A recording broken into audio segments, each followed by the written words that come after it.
Сахар уже 120. Цукор уже по 122 рублі. Жах. Як варення закривати, як компоти закривати? Бачили коли-небудь, щоб кримська вода в Криму коштувала дорожче за коло? Це взагалі межа.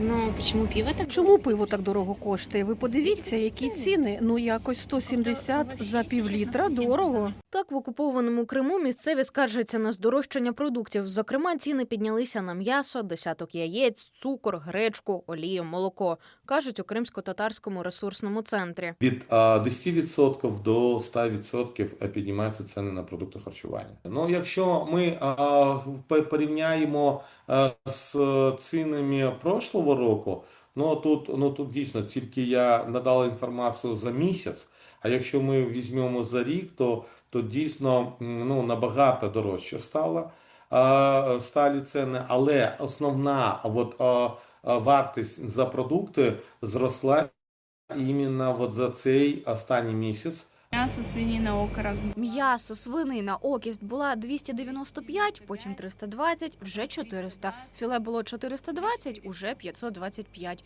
Ось уже вдруге дорожче хліб. Спершу був 40, вже 45. Зараз, не знаю, ймовірно, буде 52. Сіль була 40, а вже 52.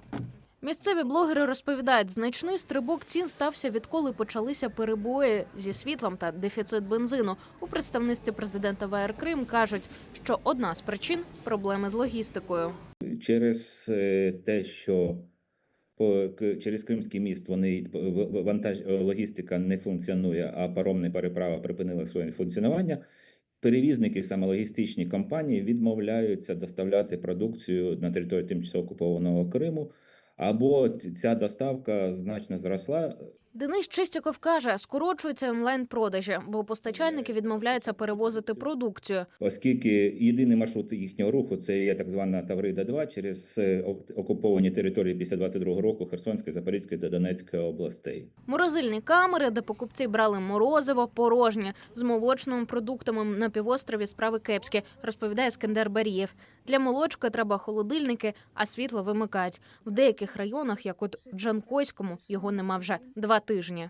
Це просто вообще кошмар. Просто жах який. Сподіваємося, у наших холодильниках усе це виживе. У нинішніх реаліях, друзі, підкажіть, як ви працюєте з молочкою та морозивом? Магазини працюють на генераторах, а то і взагалі зачиняються. В сільській місцевості і в районах, де зараз вже тривалий час, тобто 8-10 днів немає світла, це Армянськ, Красноперекопськ, Джанкой, то там просто продуктові магазини припиняють своє функціонування, вони зачиняються, а цих продавців на невизначений час або звільняють, або відправляють у відпустки. І оце більше викликає невдоволення, оскільки окупаційна влада до позавчорашнього дня взагалі не комунікувала з ними щодо цього.